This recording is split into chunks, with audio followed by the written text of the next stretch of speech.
I think I'm going to start with housekeeping because we've got a really packed agenda today and I'm keen to keep us to time so that we can get everything in. So just a gentle reminder, please mute yourselves and turn your videos off when you're not speaking, but feel free, make sure you turn them back on when you want to ask questions and enter into discussions.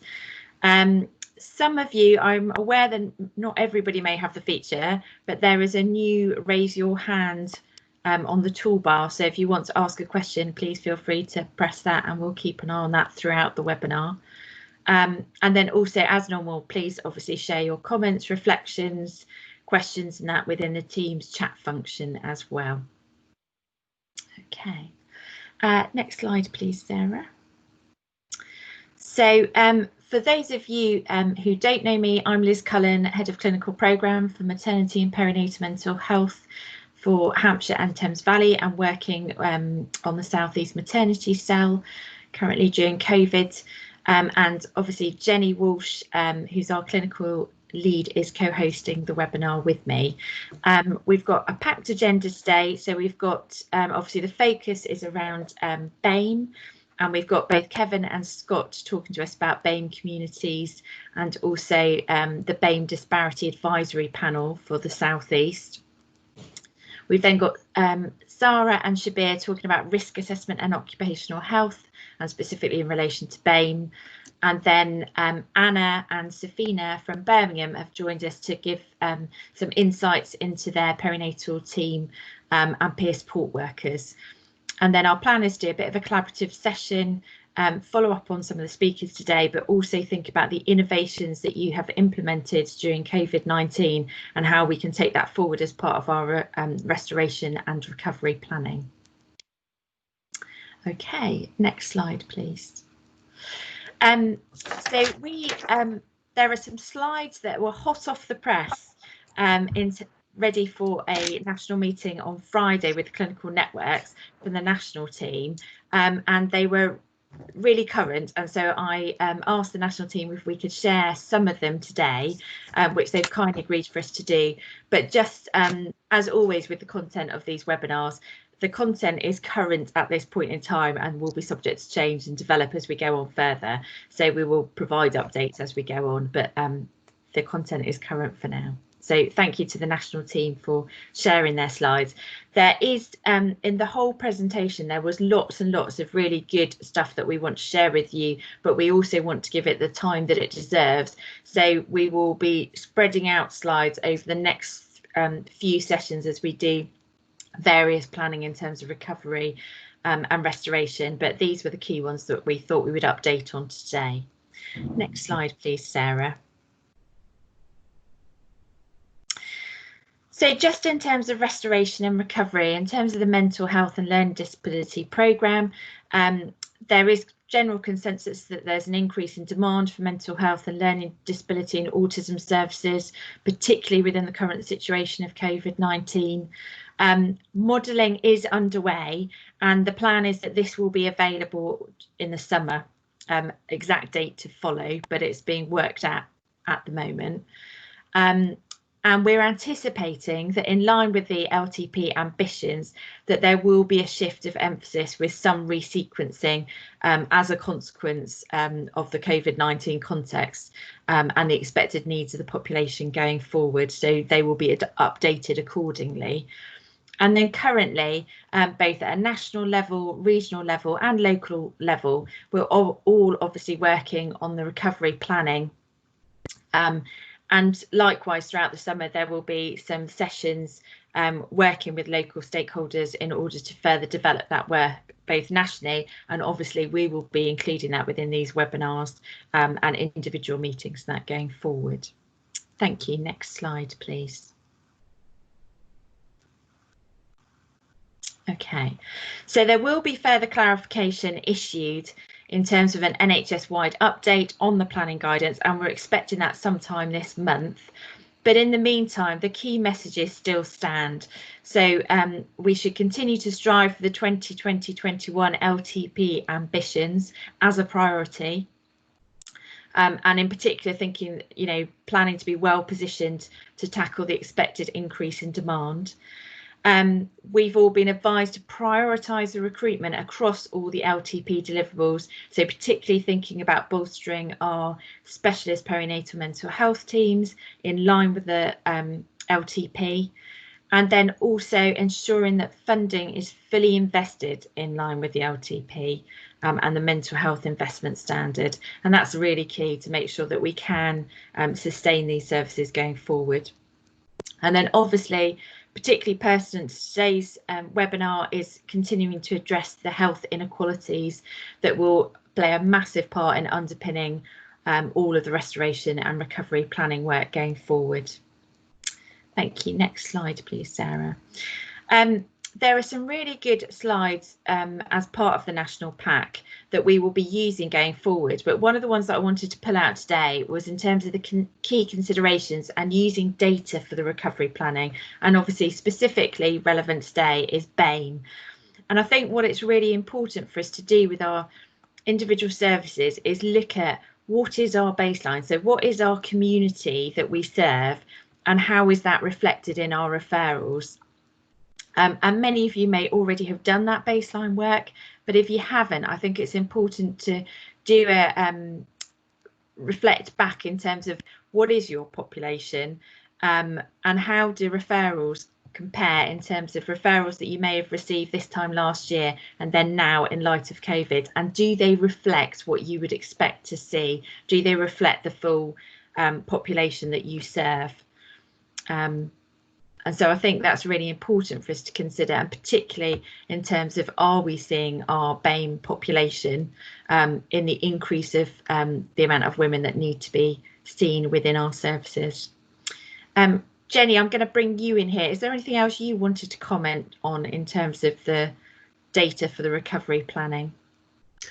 It's only to say that I think just to reiterate what you've touched on, Liz, that how do we know if we're reaching people if we don't know the makeup of the community we're serving? And I think that's absolutely the bottom line for services, that we understand the community that we serve. And personally, I'm not keen on the title of hard to reach groups. I think we ought to flip that and think more in terms of hard to access services. So if you find you have a group that's underrepresented, reach out to that group and find out what the blocks are. Because I think if we start to flip it and reframe it and look at it in that way, then we'll make much more headway with this. So I think that's about all I wanted to add, Liz. Thank you, Jenny. Okay, as I said, we are going to revisit some of these slides to actually work through with yourselves in more lengthy collaborative sessions in future webinars. So we will come back and revisit this.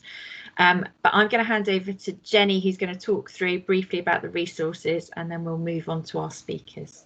Thank you. Okay, so those of you who have been on other webinars will be aware that we've been trying to be the filter for all the resources coming through to everybody out there on the call, and to try and make sure that what we're sharing with you is our perinatal specific COVID resources. So the pack went out last week, and obviously we're updating it as new stuff comes through. And I don't want to labour on any of these, but obviously we've collated them into different headings just to make it easy for you. One I might just pick up on very briefly for our prescribers in the audience is guidance on the valproate pregnancy prevention programme during coronavirus, which I thought would be useful to highlight. So yeah, if we can have the next slide, please. There's a number of new ones for this time, and I won't labour on any more of these, but just to say that you'll get this with the pack, and then we'll update the whole list so that they'll still remain all in one place for you. I hope that makes sense and you don't mind me skimming that a bit, but I thought rather than labour over them. You can read them at your leisure and pick out the ones that are most relevant for your service. Okay. Yeah,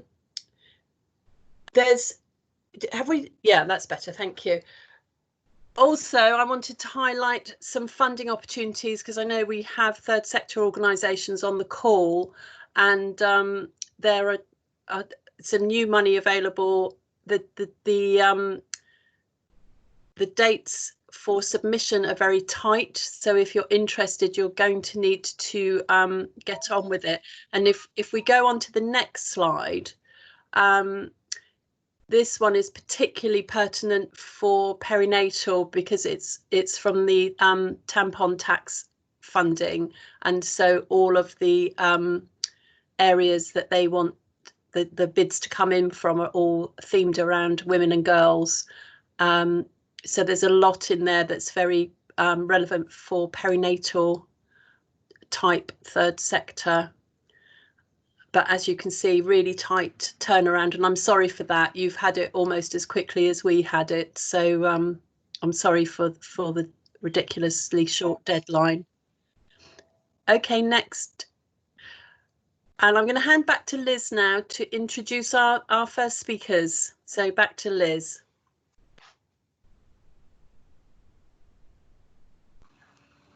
Thank you very much, Jenny. Sorry, I was just struggling to take myself off mute. I'd just like to introduce Kevin and Scott, who are going to provide us with an overview in terms of COVID-19 and the work that they've been doing for the South East. So I think Kevin's going to start with his presentation. Over to you, Kevin. Yeah, can you hear me all right? Yes, thank you. Great. I won't put my camera on at the moment because it's not because I'm unshaven or anything. It's just that it tends to affect the sound coming out of my laptop. So I'll just briefly introduce myself. Scott and I are going to do a double act. I think I'm going to broadly say what all the what the data's saying. Scott's going to, I think, give some of the solutions and the work that's been going on in the South East. So I'm Kevin Holton. I'm head of patient qualities and health inequalities at NHS England Improvement. So I work and lead the national team. And I'm just going to kind of quickly run through some of the data and some of the information and some of the work that we're doing at a national level. Could somebody move the slide on, please? Thank you. So I'm just going to kind of give a bit of history as to where we are in relation to inequalities, and I'll kind of start pre-COVID, I think, because we had the Marmot 10-year on report published about 4 or 5 months ago, and Marmot identified that since 2010 life expectancy in England had stalled. That hadn't happened since the 1900s, that the amount of time people spent in poor health has increased across England since 2010. And whilst he didn't make a direct link in his report, when he publicly spoke, he felt that there was a direct link between the stalling or increasing inequalities and the austerity program that had been introduced. And in fact, we had done a piece of work with a couple of CCGs and found where they'd made some positive progress on some indicators. They had stalled or gone backwards with the introduction of certain government policies. And I think one of the issues for us working at a national level is that there isn't an overarching health inequality strategy. And as you know, there are a significant effect that the wider determinants of health have on how it is that we address health inequalities. So I think we kind of came into the pandemic with a stalling or a moving backwards of health inequalities as we moved into the pandemic. And I think what we have found looking at other pandemics is that there has been a disproportionate impact on particular groups, especially those living in areas of higher deprivation. Can you move on to the next slide, please? So yesterday there was a Public Health England report that looked at some of the data that existed. I don't know that it significantly told us anything that different to what it is that had been previously reported by ONS and by academics, but that confirmed that that there was a disproportionate impact of COVID on particular groups. They looked at various groups, so they looked at ethnicity, and they found that people of Bangladeshi ethnicity had around twice the risk of death than people of white British ethnicity. That there was a significant death rate in care homes. Can you move to the next slide, please? And looking at comorbidities, they found that diabetes, hypertension, chronic kidney disease, COPD, and dementia were predominantly the all cause of death on death certificates. They looked at inclusion groups, and they found that people born outside the UK and Ireland had an increase in death rates.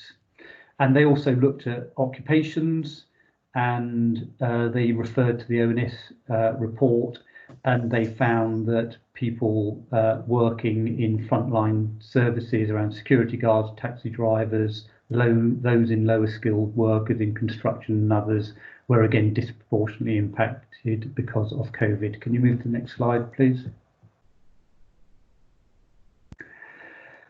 So the key issues are, I think, that pre-existing conditions, especially among BME communities, were more prevalent. BME workforce tend to be in lower jobs. I think PHE have identified, and I think we knew this anyway in the work that we've done, looking at protected characteristics and data capture, that there were some quite significant information gaps, and some areas we don't capture data or we don't do it well, especially around ethnicity and also in relation to inclusion health groups. There's a wider determinants at play. Also need to reflect that BME communities are not homogenous groups, so they need tailored interventions. They tend to have poor access to health services, including primary care, and also present late in areas such as cancer. And also they tend to live, as I say, in kind of overcrowded conditions, so social distancing policies and other policies that have been implemented have been harder for these population to adhere to. Can you move to the next slide, please? Just picking up on the content of the long-term plan, so that identified that BME communities were up to 6 times more likely to develop type 2 diabetes, cardiovascular disease, hypertension. Sickle cell trait is found in 1 in 4 West Africans and 1 in 10 Afro-Caribbeans. And BME demographics overpresent in weaker immune systems. Can you move to the next slide, please? So as I said, BME people tend to be more likely to be key workers. They are more likely to need language and interpreting needs.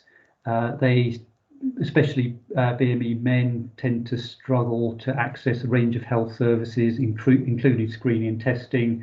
Rates of smoking among men remain persistently high, and we've seen some data coming from America that there's a significant and disproportionate impact on the BME communities in certain locations. Can you move to the next slide, please? That BME households, they're more likely to experience housing deprivation, to live in overcrowded and poor quality housing, and also more vulnerable to social isolation. Can you move to the next slide, please? So just talking briefly about some of the elements of the national work that have been undertaken.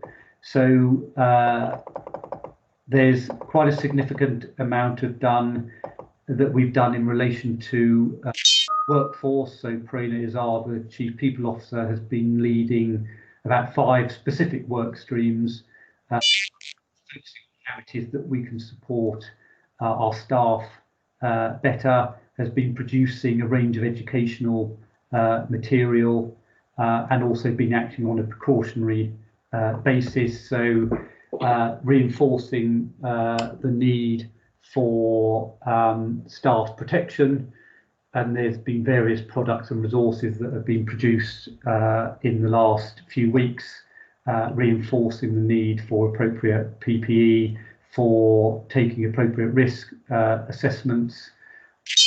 Also, as I say, picking up on the data gaps, trying to see how it is that we can capture ethnicity data. There's been quite a significant amount of engagement with staff and staff networks, also reinforcing the importance of having appropriate representation in decision making. We've seen the reinstatement of the reporting on the workforce race equality standard and the workforce disability equality standard. There's some work going on between the Chief People Officer and the National Guardian's Office at the moment to reinforce of enabling staff to speak up, and they've also launched some specific and tailored bereavement counselling, especially for Filipino staff community. And there's been quite a range of communications and media that's been taken forward.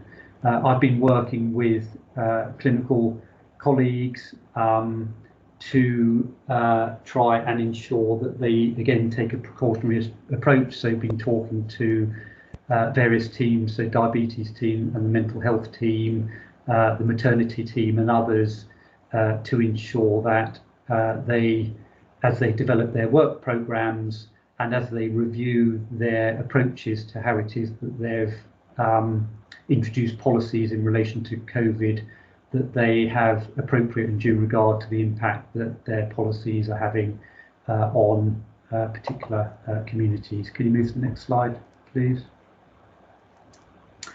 So I'm just kind of picking up some information that's been published in relation to maternity. So that's shown that that mortality involving COVID-19 actually affects those from BME communities, and there's been some recent data published by the UK Obstetric Surveillance System in Oxford, and there is some good practice that's taking place across the country. So I know that maternity services at University Hospital in Birmingham have introduced a specific surveillance for all women with confirmed or suspected COVID-19. I think moving forward, what we're trying to do at a national level is firstly, where systems have introduced innovation, that they review those so that they think about the impact that that has had on all communities. As we move to recovery and start to open things like elective care, that we think about, again, impact. So if you move to the next slide, please. So I think as we move to the next phase, we need to have a real focus on inequalities, given the kind of stored up pool of morbidity, mortality and unmet need, especially for BME communities. Can you move to the next slide?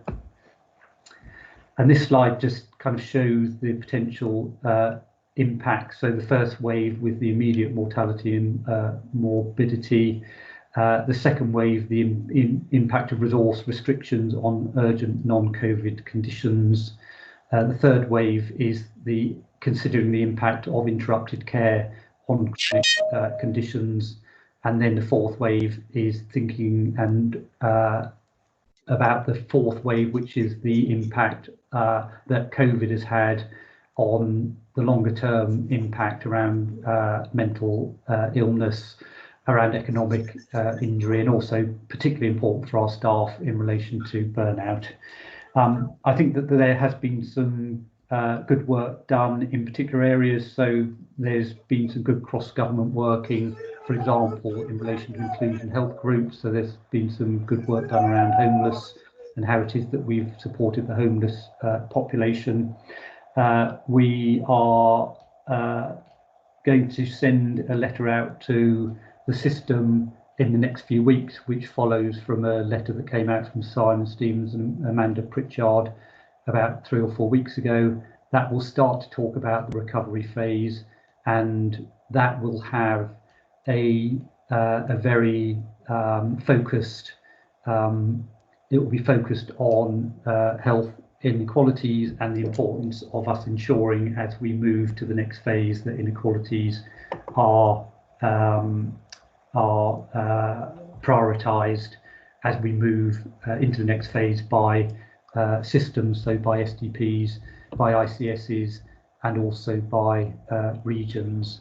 And I think that then moves me nicely over to the work that Scott has been doing in the South East. Hi there, thank you, Kevin. And I'm not going to spend time going over any of the similarities in my presentation. There's a couple towards the end that Kevin's just done. My approach here is to talk about what we're doing in the South East and how we kind of got to this position relatively quickly and early, and some of the key I suppose views and considerations and thought processes that I would like to try and influence across the South East. So for those of you who don't know me, my name's Scott Dureraj. I'm employed by NHSEI, and my substantive role, which I've never done, is the head of intensive support for the South East of England. However, I've been on assignment out to Sussex since the end of last year as a director to help them set up as an ICS, and then to be the director of assurance. How I came to be the co-chair of the COVID-19 BAME Disparity Advisory Panel was in early April. I was on leave and I was seeing the data coming globally on the disparities, and I wrote a paper to Anne Eden. And I've got a background, I was a clinical paramedic historically, but also a social scientist. I've got a PGC in race and ethnicity and health, and I've spent a long time in those fields. And I was also part of the Justice for Lawrence campaign and the trade union movement that supported that from a healthcare perspective. And I worked at the Commission for Race Equality in the early 2000s.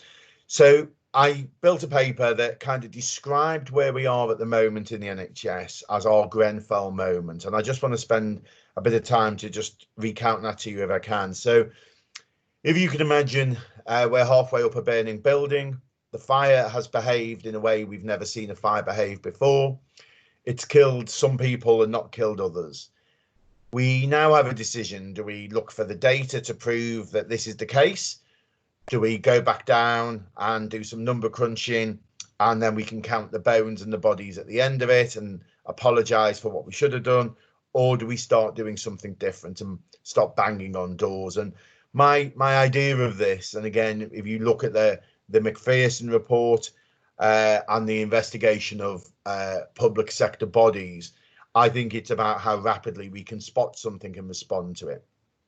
So that's my whole approach and my whole kind of focus on that. So if we go on to the next slide, I always like to start presentations with a bit of a quote to help and aid some of the emotional connection to the subject. So this is: when a flower doesn't bloom, you fix the environment in which it grows and not the flower. So again, a lot of people went to look for genetic factors to locate the inequalities and the disparities with the individuals, rather than to consider the structure of racism. And those that haven't read or don't kind of get the structure of racism, this is the basis that racism isn't binary, e.g. only what bad people do.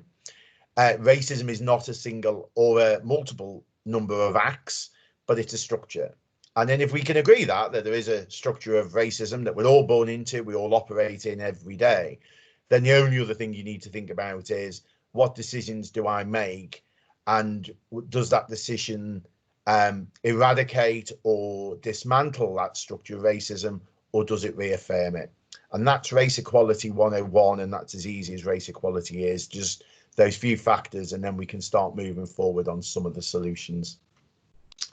So when I sent the paper through, I got in contact then, or was put in contact with other people who had been raising similar issues in the Southeast. So Shahed Ahmed, who's the National Clinical Director for Cardiovascular Prevalence, had been raising some similar concerns from a clinical perspective. So with his help and with the support of Anne Eden, we established the group, which has a key function really of supporting the Southeast in building upon or filling gaps in national advice and guidance.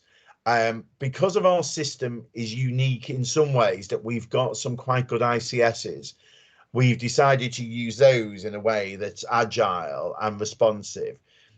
The panel is largely made up of BME experts in their fields, and we designed a number of work patterns. So if you go on to the next slide for me, sorry. So we've got a number of focuses that we are looking to do. So the group is working across the whole Southeast. We're trying to provide assurance on the progress and the social science response to the disparity. So, for instance, just like dementia or breast cancer is not an equality and diversity issue, neither is COVID-19 BAME disparity. So again, it's really important that we don't other this. We don't put this into a little box of something that only happens when it's BAME people, that it becomes equality and diversity. Just like dementia and breast cancer, that affects largely one population more than another. We wouldn't think of saying that that's an equality and diversity issue. So again, this needs to be considered by boards and by directors of nursing as a quality, safety and risk issue, and obviously clinical colleagues, medical colleagues. So that's our approach. If we can move on to the next slide, we structured our work to three key elements, which is population, which is led by Shahed Ahmed. And this is about the clinical response in the provision of care to the population. And this is looking at both pre-hospital care and hospital care. There's the workforce issue. So this largely is focused on the risk assessments, the structural and organisational governance around risk assessments, PPE and fit testing and the fit testing adaptation, etc. The last element is really critical though, is the communications that basically join those. So what's the communications we're giving to our population? What's the communications we're giving to our workforce? So talking to some of my friend groups, the ones who aren't on Twitter, lots of them until actually last night hadn't realised that BAME people who are over 50 with hypertension and are obese are the same risk as the 75-year-old in a nursing home or an 80-year-old in a nursing home. They hadn't really realised that because it hadn't really hit mainstream media, and a lot of the health information hadn't been there. And actually, it was really interesting on Twitter. One of the healthcare organisations nationally tweeted a lovely picture of a white pregnant woman saying how important it was for people who are pregnant to consider COVID. And this was post that research that come out that actually said it was BAME pregnant women that had the biggest disparity. And that was really interesting to me, that our communications, and if we go back to my point earlier, do our decisions and do our actions strengthen the structure of racism or dismantle it? By those kind of things, the lack of consideration, by that lack of consideration of the image that was used. So a simple image change would have addressed some of those outcomes and some of those thinking. So this is the structure. What I've tried to do here is show how it's governed. So Anne Eden's wider senior leadership team is now looking at how BAME disparity is a core function of assurance and governance in the restoration and recovery model, as well as in the delivery of plans. So we're still in early stages of getting the governance and structures right, because we're trying to support each of the systems. I think it's really important to recognise the link with ICSs, the way the NHS works now. We don't really work in the way we used to do. ICSs and STPs are self-leading and should be seen to take the lead on this. And we're quite lucky in the southeast that we've got Sussex as a pilot area, and Slough as part of Frimley are leading on a programme with hopefully spread out to other areas. And again, this is the kind of key structural organisation of the way we are hoping to deliver faster and a pace to the response, and just a recognition that we've been working on this now since early April, and we have a number of outputs. If we can go to the next slide. So Kevin talked about the importance of representative decision making. So again, that's been the key form of our structure as an advisory panel. And actually there's some changes slightly here. So I'm now becoming the chair of the group and Anne's becoming the co-chair. We've got Roger Klein as an independent advisor who's fitting in and slotting in with information. Then all of the work streams have a BAME either lead or co-lead. And this is really critical, for one, just to ensure that visibility and that senior leadership is there, but two, to make sure we are actually doing what it says on the tin, and to keep on track and keep focus. And it's really helpful. There is an exception, and a few people have said, oh, in your plan for system kind of communication, system implementation and dissemination, Adam Doyle and Tom Edgell are both white. And yes, they are, and they shouldn't feel that they need to apologise about that. But that's a recognition at the moment in the Southeast, our BME leadership at those levels of ICS system leaders, or within our own structure, we don't have those BAME staff at those grades. It's also a recognition, recognising the structure of racism, that if a load of black people come out with some ideas for systems, it's actually sometimes harder to get that message into systems. So actually using people who get it and support it and understand it, and who reflect their other peers in those boards, they can have that conversation without any fear or challenge that they may have in other factors, which I would hope they would be able to do anyway, but we're practically working with what we've got. So if we can move on to the next slide. I'm not going to go into this, because I think Kevin's talked about these figures. This came from the PHE document yesterday, which, as we knew, a lot of this anyway. But there is the population disparity and the workforce disparity, and in between those is the structural racism, which talks about the 0 hours contracts some of our nurses are on, the poor relationships, the bullying, harassment claims we've seen in the RES, the less likelihood to be appointed for jobs, all of those things for our workforce, and the population, the poverty, poor housing, poor education, those kind of things can also obviously impact. Next slide, please. So we've been looking to respond in the same way, and using that structure to try and think about how we can do that in different ways. So again, trying to introduce early clinical intervention. So an example is, if you phone 111 with potential COVID, one of the things that 111 were doing were telling people to press their nail bed for capillary refill and oxygen saturation, for those who are clinical. Obviously in black populations, that's actually quite difficult to do, and or the results could be quite difficult to ascertain with any level of validity. So there's, one of the programs we've recommended is about early pulse oximetry to BAME populations who are symptomatic, with home checks on those oxygen saturation levels. So again, using the evidence that's coming out, the clinical evidence, with some of the challenges we know, again, of how we would normally do these things with the white population, and they might not apply equally to the BAME population. So it's doing it in a way that's non-threatening, non-judgmental, but just really dealing with some of those kind of key issues that have grown up over time, and with the evidence that we've got. Involving the third sector, really important, local councils, MPs and community leaders and faith groups, as we've talked about. Again, really, really critical in trying to get both the information out as well as the response and the support. Can we go to the next slide? So some of the outputs already from the advisory group. Population, we've got a basically we've got a population action plan, a workforce action plan, a communications engagement action plan, which was sent out to all of our systems recently. We recommend obviously involving local authorities and MPs as part of our ICS and systems that we're trying to be more integrated with, and working with local authorities and nursing homes as well. The workforce disparity outcome is risk assessments. There's guidance for managers, guidance for organisations, and the central data repository.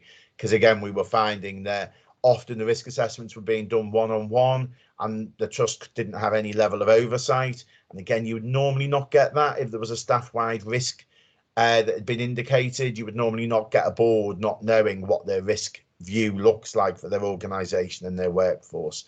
Another thing that we've looked at is we've proposed and we've shared some ideas of how boards and systems can develop some metrics, and we've given some ideas of those metrics to them.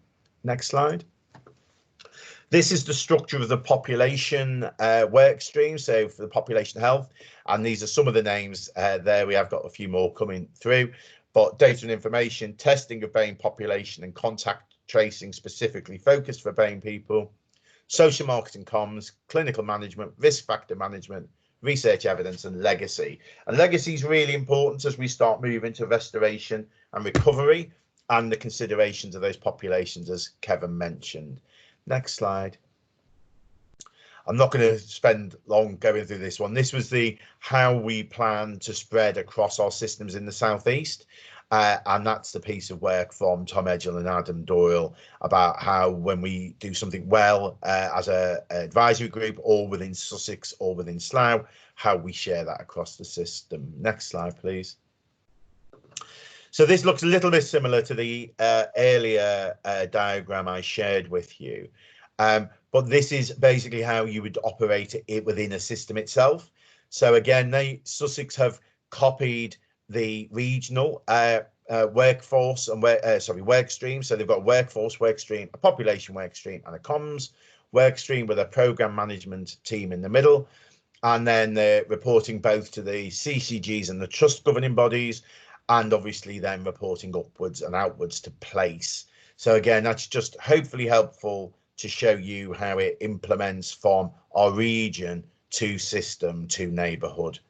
Next slide, please. I'm not going to spend long on this, but I'm sure you've all seen the data that came out some time ago now about the 55% of pregnant women admitted to hospitals. And if we can go on to the next slide, which I will spend a little bit longer on, I think it's important to recognise the real faces and the real people behind the deaths and the disparities. This is Mary, and she was a nurse, and she died at almost full term. Baby has survived, but we'll never obviously know or have met its mother. This is the tragic face of those disparities, and she was one of our colleagues. And I think it's really important that we really connect with this, the impacts of COVID on both our staff and our populations, and especially, of course, within the maternity world as well. Next slide. And that's the end of my presentation. I think we've got a few minutes now for questions. Thank you very much, Kevin and Scott. Any questions, either in the chat box if you want to write them, or if you switch yourselves off of mute and you can speak to Kevin and Scott directly. Thank you, Scott, for this very powerful presentation, and Kevin previously for it. And I do get the understanding that this is very COVID focused. And I think that what my question is what is the accountability for trusts to actually implement the plans that you're coming up with, to actually make sure that the actions are followed in every trust? And the other thing is probably more to do with the legacy of it. In terms of the COVID, we all, that it's very powerful what you guys have said about the environment. And having been a health visitor in Greenfield years ago, I'm very passionate about this. And it's more the legacy. We know, you said 55% of pregnant women from BAME died, but we also know that actually before that, they were 6 times more likely to die in delivery anyway. I think that's the statistics, help me if I got it wrong, but there is one about the 6 times more likely. So it's that legacy, I guess. That is there any sort of plans from this, you know, COVID focused? How long is it there for? Is it a shot in the pan, or is it a long-term objective? Kevin, if I may, should I just talk from a South East perspective on the advisory panel? You could talk about the national scope of it, if that's okay. So from my perspective, this is very COVID focused at the moment, and that's the fire, I guess, we're dealing with. And you're absolutely right to say that the embers were burning in some of the areas long before COVID, and that's why we're seeing some of these disparities anyway. So this is COVID. This is related to that. We are through Anne's senior leadership team, so that's her ICSs are reporting into there. We're in the process of sharing both best practice and metrics to try and influence boards. And I was tweeting quite a bit last night and this morning about if it's not in board papers, then it's not in the board mindset. And frankly, they don't care. And the reason for doing that is there's a bit of a push and pull kind of behaviour and culture that we needed here. So we are limited in what we can so as a South East, what we can mandate, we are limited to that, but we can influence and we can recommend and we can support. The other side of the thing, which I've talked to a lot of people about, is having been involved in the inquiry around institutional racism previously, lots of organisations and leaders get asked really tough questions, and often some of that is made public. And so I don't like to think about it as an inquiry, because that's a bit like going down the burning building and waiting till the end. But actually, it does motivate some leaders, sadly, that if we talk about, well, if there was an inquiry, are you able to justify your actions? And I think that helps sometimes framing with the drive. I think there is passion from a number of people actually across the system to do more. Sometimes they don't know what to do, so that's why we've done the action plan and the support. The reason for coming here today, both for me and Kevin, we've literally just flown off another call and come onto this, is the more people who get here, the more people who can drive and push it. And we've got, you know, we all have a responsibility to reduce the structures that are around us and have been around us for some time. That then moves us on to my vision for the group. So, you know, we're only in week 4 of the group. I don't intend to chair it forever. I've done this for a long time, and I've spent 10 years trying to move away from this area, but I've come back in because there was a void. But what my plan is for this group is once we start delivering, is I want to look to recruit people with specialisms in other areas of protected characteristics and other areas of inequalities. So the advisory panel becomes more rounded and more intersectional. So we talk about BAME women, BAME LGBT, etc. But also then we can go on to transgender and transgender disability and all those other things, so which are equally important, and they need to be there as part of the legacy and the long-term plan. I think we need to start doing things differently. I think we need to start thinking differently. And the role of an advisory panel in an area can be quite interesting, because they can challenge, they can write to chief executives with Anne as a sponsor. And I think that also is supportive. So we're trying to do a number of things. We are trying to support the system, because I think that there are some people who just don't know. And, you know, there's lots of arguments about how do people get to be running whole hospital systems and not know about inequalities, but we're back to the structure to go there. So let's look for solutions and help people walk through. So I hope that answers the question. Thank you, Scott and Kevin. I know there's probably lots more questions, and I know there's some questions in the chat box, but I'm really mindful of time and want to give the courtesy to each of the speakers to get their full length of time. So I'm going to suggest that we move on, and then hopefully we've got time to come back to questions at the end of the session, if that's okay. Okay. I'm going to move us on then to and welcome Shabir and Zara, who are going to talk about coronavirus and how are we assessing in terms of risk assessment. Over to you, Shabir and Zara. Thank you. Good morning, everyone. First of all, can I take the opportunity to thank Shabir, we're struggling to hear you a bit. Can you speak closer to your microphone if possible? Yeah, I'll start again. Good morning. That's brilliant. Just want to say thank you for the opportunity to share some of the work we're doing here locally. We are an acute hospital and acute hospital, and also provide community services. I'm going to touch on many of the things that I think already been covered, so I will gloss over them. And before I go into the presentation, can I also take a moment here and remember George Floyd and our sort of thoughts, family and everybody else who was in this sort of dreadful position. And I thought it'd be nice to sort of mention that. And some issues, of course, that are those communities are facing are also part of inequalities that we have amongst us in this country. So the presentation, if somebody can go to the next slide for me. I will give an overview. I have 10 minutes to do this, and then we will go over to the BAME staff COVID impact that we have been measuring here locally, timeline around this area of work, risk assessment pathway, and what does it mean for us in terms of going forward and the next steps. And Zara will introduce herself shortly. We'll cover some of those issues. Next slide, please. I don't know whether everybody can see this slide or not, but this is sort of just gives you a national picture and really the impact that it has on BAME staff. So 40% of our staff from BAME background make up the UK population, but they make 44% of the NHS doctors and 24% of the nurses. And you're all aware that the first 10 doctors who died were all from BAME background. 64% of the healthcare workers who died were from BAME background. A staggering 94% of doctors who died were from a BAME background. And of course, all of these inequalities has, I think, compounded some of these figures. And Scott has and his colleague has very clearly stated some of those inequalities that exist.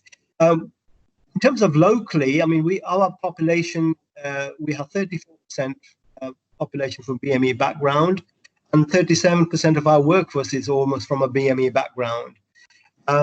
Sadly, we had one BAME death, and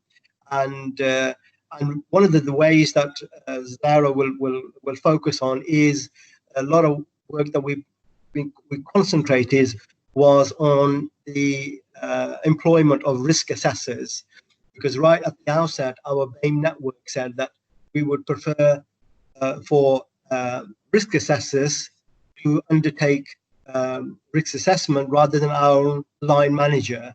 And this is sort of the approach that we've taken here, and I'm sure Zara will touch on this. And the other very key issue has been for us, I think, leadership. We're very, very fortunate to have a chief nurse as well as a director of people from a BAME background. And I think a lot of measures that have really impacted it positively, I think, has a lot to do with the way leadership played their role into this. And we were, of course, one of the first trusts to develop the risk assessment. This is even now continuously being shaped with the new advice and guidance that's coming through.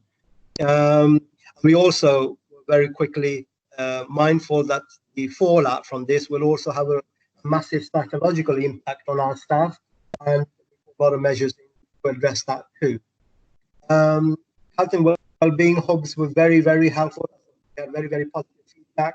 We set those up at different locations, make them accessible for our staff that were working at different locations. Zara will touch on some of the analysis that we've done on following the risk assessment. And another thing that we are also putting in place was some of the engagement with our staff through MS Teams and one-to-one meetings. And again, we had a really good feedback from staff that they welcomed the opportunity to have a voice and to make a difference to our staff who are experiencing COVID, So it's not just for BAME staff, we actually are open it for all staff who may be experiencing issues or concerns. And comms also played a very valuable role. We sent out personal emails. All of this is all about how we can better support our staff. We have bulletins, and we also ask staff to shout out any members of staff who have made a difference to people's lives. And these are very, very quickly sort of measures, and I think have really, really contributed to the way that we have tried to manage the COVID, in particular the impact on BAME staff. I'm going to stop there, and I'm going to ask Zara to come in. Zara, over to you. Morning, everyone. Hopefully you can hear me. Thanks very much, Shabir.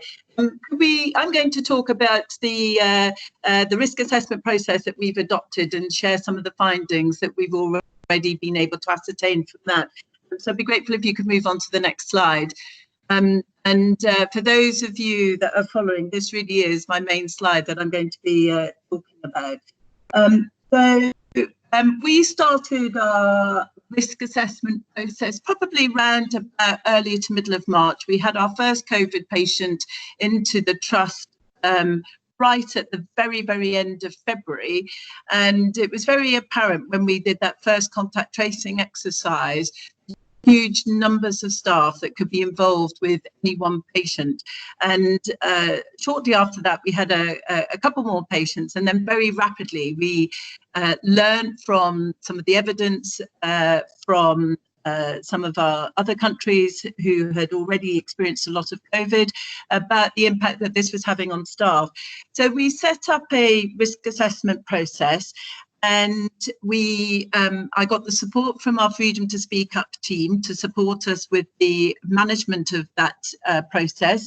And that ended up being actually really pivotal because it very quickly became a process and a team people could trust. And as Shabir has already alluded to, we did allow managers in the very, very early stages of this to undertake their own risk assessments. As Shabir has already referenced, people felt that they wanted to come to a third party outside their own team that they could trust, that they could share their concerns with. And so part of the risk assessment process meant that people had to be redeployed because their health was such that it was going to have an impact on their working environment. They might have been patient facing, they might have been working in areas where, aerosol generating procedures were in, and this was before we were even moving into having dedicated COVID areas. So through some great leadership, actually, as Shabir's mentioned, by our Chief Nurse and Director of People, we very quickly moved into a process where we had a dedicated team of risk assessors, went through a training program. These were comprised of people from all sorts of different clinical roles. We were very clear that we wanted someone with clinical understanding and perspective, needed to have a reasonably wide range of knowledge of health issues so that they could understand the impact that would have on the individual and how that individual could be affected if they were exposed to COVID. And so we developed a team of people. Originally it was about 4, and then we had to double it pretty quickly. And we then set up our own database and started to undertake risk assessments. And it was quite a slow process. It took us quite some, really in the scheme of COVID, some days really to get the process up and running, and also for the managers to feel comfortable about letting us have names of people who needed to have the risk assessments, because obviously managers wanted to feel they also had some control about the outcomes of the risk assessments and indeed what to do with those groups of staff. So we had a team, we developed a form. The form was version 1 in the middle of March, and so the request for risk assessments came in. And then in end of March, early April, it was evident that our colleagues, our BAME colleagues, were having sort of significant sort of repercussions. Nationally, it was being reported about the health impact. And locally, we were beginning, as Shabir had said, to pick up concerns from our BAME colleagues.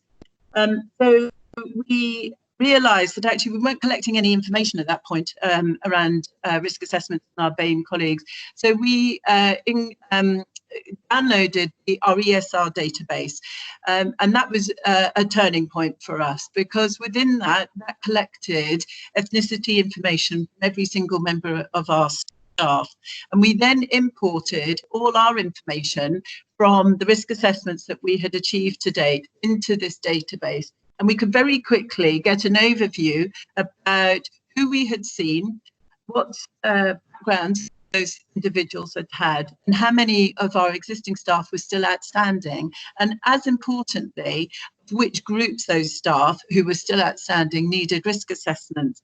And it was very evident that there was some disproportion really in those findings. So we found that actually we weren't reaching out enough to our BAME colleagues to encourage and support them through with this process. And we also wanted to make sure that our team of risk assessors reflected our community.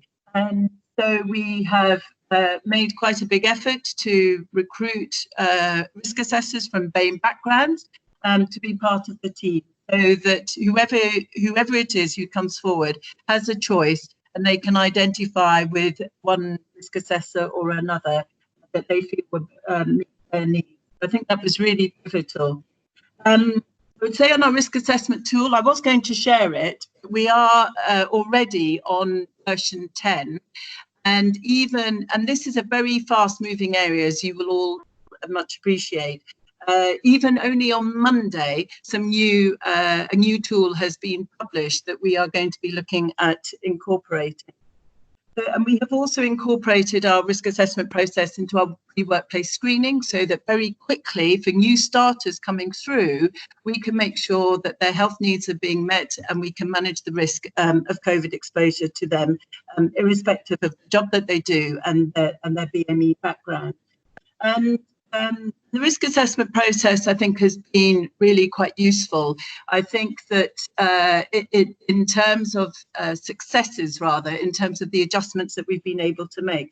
So some of the issues have been around PPE, and we direct those straight back to our infection control colleagues, who usually are very, very responsive in coming back with either queries or concerns or troubleshooting, or we've got issues with procurement. We've got some great relationships there. And so we've been able to enact changes if that's been required.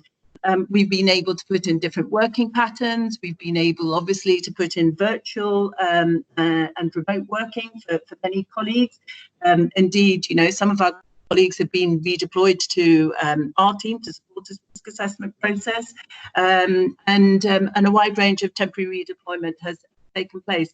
And one of the advantages about having the Freedom to Speak Up team supporting us with this process is, of course, if someone has a risk assessment and we suggest and advise that they shouldn't be working in what we would call red and amber patients, so areas with COVID patients or at risk of COVID patients, and that person feels that those adjustments haven't been accommodated, then they can also know that they can go to the Freedom to Speak Up team. So they had a very important sort of dual role with this process, but were able to and maintain their impartiality. So, as I said, we have now done probably nearly 1,700 risk assessments, and we're now able to extrapolate some quite key information around that. So we categorise people into A, B, C, D, and E, and these categories are quite well known now across the trust. The outcome is quite simple. If you're A, you're shielding. If you're B, you can come on site, but you can't work in COVID areas. So in essence, it means you can work in sort of corporate areas and away from the clinical environments. C means you have some health issues, but actually we deem it safe for you to work, providing right equipment is in place. D is a category for people who are pregnant, and E is a category for people who have got no health issues, but they want to come forward and have a risk assessment because it's a fantastic opportunity to be able to talk through concerns and anxieties that they have, and seeking reassurance, and also using it as an opportunity perhaps for being signposted perhaps to some wellbeing services or to some of our counselling and mental health resources that we've got in place. So just to give you a bit of a feel, because we've been collecting data around this now for about 6 weeks. So we know, for example, our category A, people who are shielding, we've got about 29% of the people shielding are from a BME background. People who are category B, so these are the group of people who've got significant health issues. They don't need to shield. They really must not work in with COVID patients or at risk of COVID patients. That group is 37% of those people who are categorized as that are from our BME background. And this is where I think it gets quite interesting, because our BME population is about 38%. We know that we've risk assessed about a quarter of all of our BME staff. The category C, which is where they've got health issues, but they don't, but they can carry on working. About 49% of our BME staff are in this group, and this is a group where initially is where covers conditions like asthma and diabetes, where they're very, very stable and just require low levels of medication and treatment and input. This is a group that we're going to revisit to make sure that we have maintained safety, and if not, we'll be needing to make adjustments. So this is a big group that we're going to have to reassess, I think. 36% of our staff coming forward who were pregnant were from a BME background. And then the other group of staff who wanted a risk assessment, but they've got no other health issues. This comprised, the BME group, this comprised 59% of all those coming forward. So I think that that's a very useful indicator about using this as an opportunity for all people, but BME colleagues in particular, to come through and have a confidential conversation about their anxieties and their concerns. And it just shows to me the importance that this risk assessment is not about whether you've got underlying health issues at all. It's about giving you an opportunity to have a conversation with someone that you can trust, where you can express your concerns, and where hopefully we can find some solutions or some measures to help address those and put those in place. So I think, as Liz and Jenny said, I think at the beginning, it's really important to understand the makeup of your community. And I think because we were able to incorporate data from ESR right from an early stage, we could see where our weaknesses, where our gaps were in the risk assessment process. And we've been able to put in place different measures to try and make this process more attractive to the groups that we want to reach out to. So we promoted this through everyone getting an email. That's hoping that we have the right email addresses for everyone. Using the banners on we have a daily COVID bulletin. So we have put regular messages out through that, and latterly in the last 2 weeks we've put out, I think, about 3 messages inviting people to come forward for risk assessment, and in the last week our email box is full to overflowing. So I've had to recruit a further 8 more risk assessors to be able to support us with this and try and give everyone a timely appointment for. So our next steps are moving on to, I think, version 11 of the risk assessment form. There is some good processes through NHS employers, through the Faculty of Occupational Medicine, who have developed risk assessment tools, looking at the individual, looking at workplace factors, and looking at workforce issues. And then the other key one, which is quite innovative, is the Association for Local Authority Medical Advisors, otherwise known as ALAMA, A-L-A-M-A. And they have just published this week a revisionary sort of risk assessment tool that looks at COVID age, because they realise that certain characteristics are pivotal for understanding the risks of COVID, including issues around gender, and obviously very importantly at the moment around ethnicity. So we were going to be re-looking at that, incorporating those elements into our tool. And I think one of our gaps in our database is looking at where we have made redeployment or recommendations for redeployment or adjustments. What we do not record for all of our colleagues is whether those have been accepted and adopted, because obviously we want to make sure that our processes are equitable across all of our groups. So that is going to be a big piece of work for our administrators to start looking at that and making sure that those adjustments have been successfully adopted across our organisation. So I think that's probably all that I would like to say on our process at the moment. So any questions?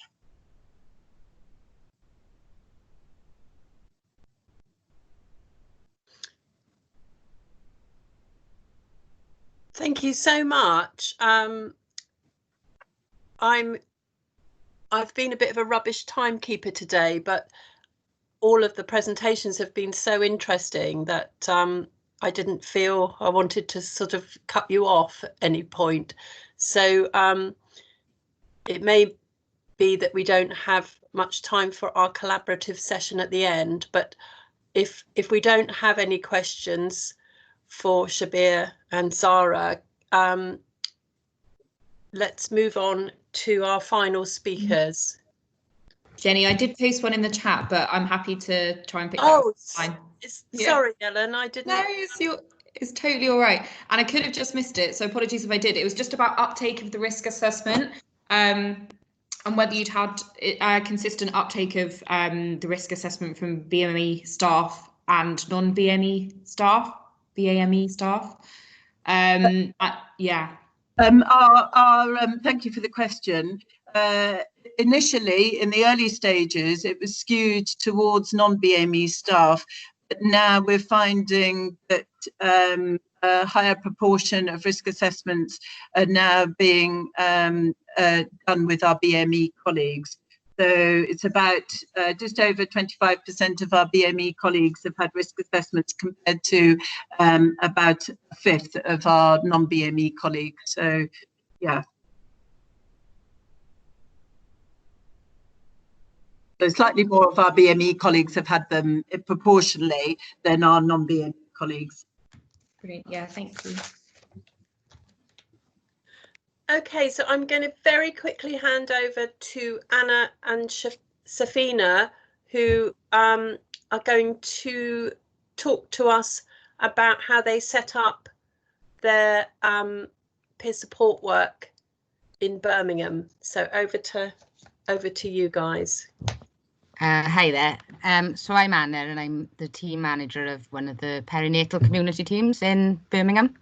And as Jenny said, we're here to talk about how we set up a peer support project with partner organisations. I'm joined by Safina, who I'll hand over to for some case studies and who can help with any questions. But I'll do the presenting. So if you can go to the next slide, please. So just so you know who we are, there's a picture on the left of our free peer support workers, Rafsana, Safina and Natalie. And then on the right, we got Rafsana, myself and Natalie on a community radio station, which is another one of our approach to try and get the message out into different communities. We're working with three third sector organisations, Acacia, who are a service working with mums with postnatal depression and anxiety, but who have a programme for South Asian mums. Approachable Parenting, who work predominantly with Muslim families, and Action on Postpartum Psychosis, who work with women and families of people who've experienced postpartum psychosis. Next slide, please. So what I'm going to try and discuss today is give you an introduction to the model, what we've done, some of the successes so far, some of the challenges, there have been many. I'll also talk a bit about how things have changed since COVID, and then I'll quickly tell you about our aspirations for the future and how we plan to develop further, and then hopefully there'll be a little bit of time for some questions. Thank you. So we're an NHS organisation, and we've worked with our third sector partners to employ peer support workers to work as part of the team. We've worked with the three organisations I just mentioned. Each of our peer support workers has lived experience of perinatal mental health problems, and employed by the third sector organisations, but there's a service level agreement with our trust, and they each have honorary contracts with our trust so that they can be full and active members of the team. We have a supervision structure in place, both with the trust and with their employing organisations, to try and maintain links with both organisations. And then I would just want to tell you a bit about why we chose this model, because our trust generally has peer support workers, but they're employed through the trust. But we specifically chose to use a model of working with our third sector partners, because prior to applying for funding for this service for our community teams, there was a small service operating in the north and east of Birmingham, working in hospitals, offering a liaison service alongside maternity for those at most high risk, really, of perinatal mental illness. This was staffed just by, I think, 0.6 of a consultant psychiatrist and about 3 CPNs. So it was a very small service. But when we were looking at expanding, when Wave 2 funding came out, there was a hypothesis really that actually that service wasn't delivering, or wasn't, we were maybe seeing less BAME women in our clinics than we would expect. So as part of our proposal, we did a local analysis which confirmed that was the case. Now we do have figures for that, but that's another presentation in itself. So we looked then at literature about how we can improve access for BAME communities, and specifically women in this case. And the literature suggests that we should have closer working with community organisations. So these organisations were already working alongside maternity services and the perinatal mental health services that we did have. We had great support. I say we, I wasn't imposed here, but we had great support from the service manager and our commissioners, and we decided to kind of go with this model of working with the community organisations to tap into, they were already working within particularly South Asian communities, and to tap into that to try and be able to improve access and improve people's awareness of our service, really. It was a really long process because it was not the usual way that our NHS services did it. So it took a long time to get it into place, but now it has. We're really seeing the benefits. Next slide, please. So some of the successes. So it says as a pilot, but we've been operating for a year now, and it's been expanded. So. The peer support workers are well integrated into both their employing agencies and our Birmingham and Solihull Mental Health Foundation Trust team. They're embedded into the multidisciplinary team. They sit in our MDT meetings and contribute to our MDT meetings. They've been involved in wider perinatal service engagement events. We had an event in the Bullring in Birmingham, looking at increasing awareness of perinatal mental health, and we've also, as I mentioned, been on community radio stations, to name just a few. They've been involved in facilitating groups, offering that lived experience to groups, so both within our service, within one of the other Birmingham teams, and very recently, prior to COVID, they developed their own peer support group within our service as well, which was very well received. We've been doing a quality improvement project to improve the service to try and reduce DNA rates and improve access. And they presented at several perinatal events as well. One, Safina, who's joined me, is trained in behavioural family therapy, which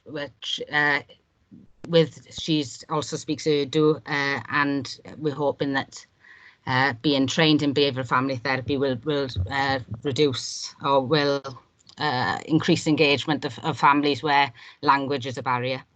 I'll hand over to Safina. She'll give you a couple of case studies about some of the women she's been working with and the difference that it's made. Hi, thank you, Anna. Hi, so as Anna mentioned, I'm one of the peer support workers employed by the third sector organisation called Acacia Family Support. So I'm just going to mention a couple of case studies, and this is pre-COVID-19. So and it's two of my case studies, they are working with BAME moms. So my first lady, she's was very isolated. Whenever she attended an appointment, she was always accompanied by her husband or a mother-in-law. So peer support intervention took the form of meeting her 1 hour a week at a stay and play, just to reduce isolation and get her out of the house. The mom was very shy at first. It took a lot of effort engaging her in conversation. What I noticed is that her English was actually very good, but she just lacked a lot of confidence. Gradually, the mom, she grew in confidence. She attempted to make conversation with other moms that were at the stay and play. She also began to pay more attention to self-care, purchased exercise equipment, and got her husband and other family members involved in fitness sessions. Eventually she started attending the stay and play independently without myself, which was great. During the COVID-19 period, she just expressed her gratitude that she actually had somebody to talk to while she was in isolation, and just really appreciated the support.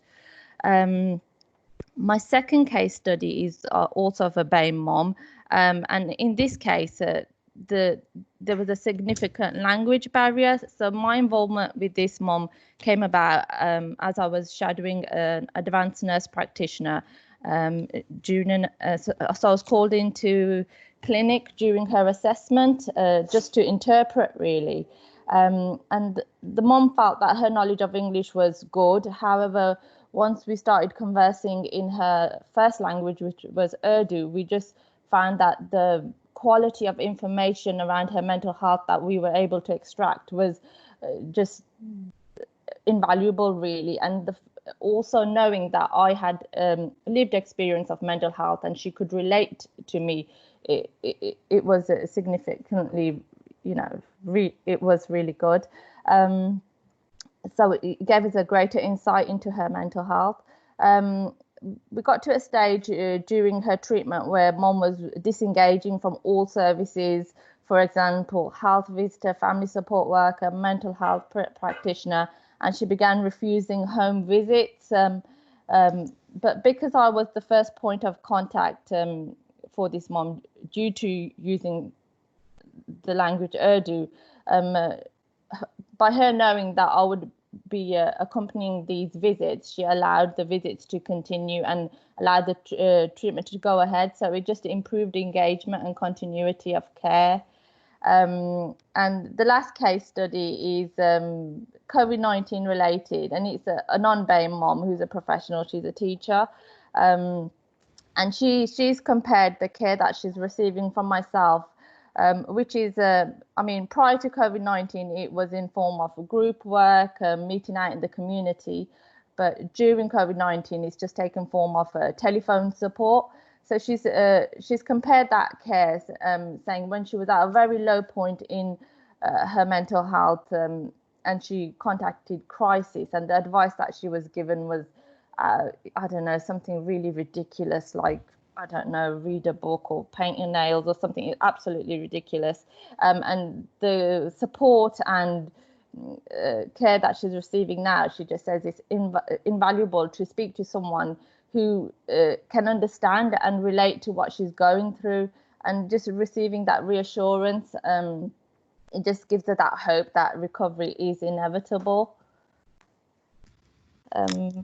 If I just briefly touch on also during COVID-19, what we're experiencing with the calls, it's a mixture. So on one hand, we're getting moms who are highly anxious, who don't like leaving the house anyway.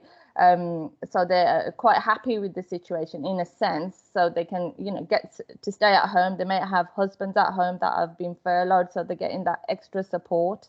So it's improved their mental health to some extent. And then on the other hand, we have, it's raised a lot of anxiety, might have given, a rise in domestic violence, financial difficulties, and things. So it's quite a mixture. But overall, the peer support and the telephone befriending, everything has been welcomed. Thank you, Anna. Thank you. Thanks, Safina. Yeah, so we've been a bit, it's been a bit difficult getting the feedback, but we're working on it to try and get some more formal feedback. But initial feedback has been really positive about the peer support intervention from both women using the service and their family members. And the kind of primary aim is to support people, let them see that recovery is possible and provide hope that recovery is possible. And it seems to be achieving that. Can we have the next slide, please? So just a little bit about post-COVID peer support. Safina's touched on it, but as with everything in the service, we've had to change the way we're working to adapt to COVID-19. So in terms of our peer support model, all of that has gone virtual. We're not having any face-to-face peer support at the moment, just because the service as a whole, we're weighing up the risks of face-to-face contact, and we're only giving face-to-face contact where it's absolutely necessary. But what we have done is increase the women who the peer support offer is to. So Safina and Rosanna are employed specifically to work with women from BAME communities. But we have offered that out and identifying all women who need support. So I think their workload has grown and they've risen to the role really. But basically any woman who was only open to our service, didn't have a community mental health team, didn't have anyone else, we identified and then we made contact with them and offered them the opportunity for some peer support listening calls. Some took it up. I think there was quite a good uptake, and others said no, they were fine and didn't need it. In addition to that, clinicians were asked to consider who may benefit from additional support, and then those referrals were accepted. And Safina's feedback here is that it's been welcomed by many of the service users during the pandemic for a chance to speak about anxieties around COVID, feeling reassured that knowing someone is there. Also, our peer support workers have got the numbers for specific maternity lines that patients are able to use, so it can give practical advice as well about where they can go for further information. But as with everything then, our QI project, which we were running with before COVID, has taken a back seat due to the changes, because we were pretty much having to do what we were doing as part of the QI project anyway. We're having to contact patients to advise of changes to how we're going to see them. Next slide, please. So challenges. So recruiting this way, there was a massive difference in timescales between when our partner agencies could get our peer support workers into post and when we were able to get the honorary contracts and all the pre-employment checks done as an NHS organisation. So it led to a delay in from when the peer support workers came into post to when they could actually do anything with women in our service or any confidential information and everything. So that was a challenge. Experiences in all aspects of a role have potential to trigger emotions for peers' personal experiences, and you need to consider that when you're thinking about how you're setting up the role and what support you're offering. Engaging mums can be a challenge once referred. I think that was probably even more pertinent post-COVID, where we were ringing some women blind to offer them some extra support. You know, you need to. The concept needs to be introduced via a clinician who they're familiar with working, or if the peer support worker is the first point of contact on referral to the service, then they'll have already had that contact. But ringing blind hasn't really been received well by all. And then you need to be prepared and patient for the length of time it takes to convert an idea into a reality, really. Even from the conception of thinking about this way of employing peer support workers to getting them in post, it was well over a year.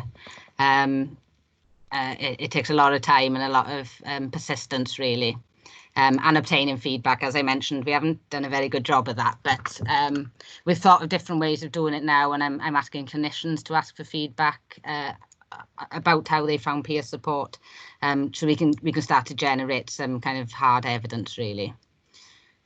So what we would have done differently, I say we would delay start dates until all clearances have been authorised by the NHS Trust where the peers are going to predominantly work. However, the peer support workers have told me that this gives them time to form the bond that they've got together, the supportive relationship that they've got together. So there's probably a balance somewhere in the middle, because I can remember feeling like how am I going to occupy them while while they can't do the work with all the confidential information. We've got quite a robust supervision structure in place to support the peer support workers. We do management supervision with their organisations and myself. Every 3 months we have one-to-one supervision with myself, halfway in between that, and they have supervision with the manager in their organisation as well. Then we've got group supervision in the perinatal team, which is facilitated by one of the advanced nurse practitioners, and some trust supervision as well. So supervision overload probably, but I think they find it useful, and obviously they're exposed to quite some difficult scenarios, so it's good to have the opportunity to kind of reflect on that. And they're also a massive support to each other. And then joint appointments with a familiar practitioner prior to being contacted, which I've just touched on. Next slide, please. So next step, so more of the same, is working really well. The model has just been replicated in the South Birmingham team. That started in April, and Safina's doing half a role over there now as well. We're looking at improving access. We've very recently started receiving accepting direct referrals in from our partner agencies, which they told us that they were seeing a number of women who needed our service, but by not being able to refer directly in, they'd have to direct to the GP, and there was people getting lost. There was people who weren't going to the GP. So we're trying to reduce the barriers to get into services. And we're working on the training programme for peer support workers, because what we haven't focused on and what we probably need to do is education around mental health conditions, managing endings. I think it's for clinicians, sometimes that's drummed into you when you're doing your training and as you're working through different services. But so we're going to look at a kind of package of training that will help, and boundaries as well. We're looking at, a bit like Safina's second case study, some continuity of care, particularly for women whose first language isn't English. So some continuity of care from peer support, right from accepting the referral throughout their journey, providing they want it, but making that first contact in their own language, and then offering support throughout their care. Facilitating a network of women who've previously used the service. So that started with the peer support group, and we want to continue that as soon as we can, really. Once things get a bit more normal and we have some face-to-face contact. Challenging language barriers by having access to peer support workers who speak the languages of the communities we serve, and tackling isolation, which is a fundamental part of their role, really. Thank you. If you've got any questions, I don't think we've got time, but there's our contact details as well, and we'll be more than happy to take email questions.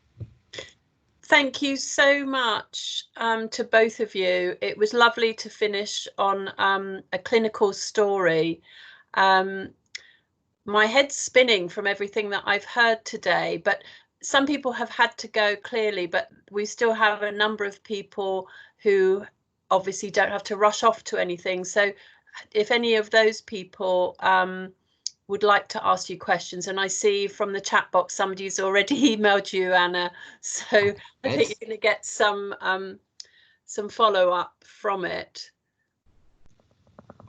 Thank you. I mean, just very, very quickly, there's something that does interest me. As I said at the beginning, did you do any mapping of your patch so that you knew who you had in the patch compared to the referrals that you were getting in? Yes. So when we were thinking about expanding the team and before this idea came about, that's exactly what they did, and we've got a separate presentation on that, which our consultant psychiatrist Jelena Jankovic is much better at presenting than me. But yes, we did some mapping, and it kind of confirmed our hypothesis that we're not seeing as many BAME women as we should be based on the population. Okay, and there's a question. I think Nicola Wiggins has her hand up to ask a question. So over to Nicola. Are you on mute, Nicola, maybe?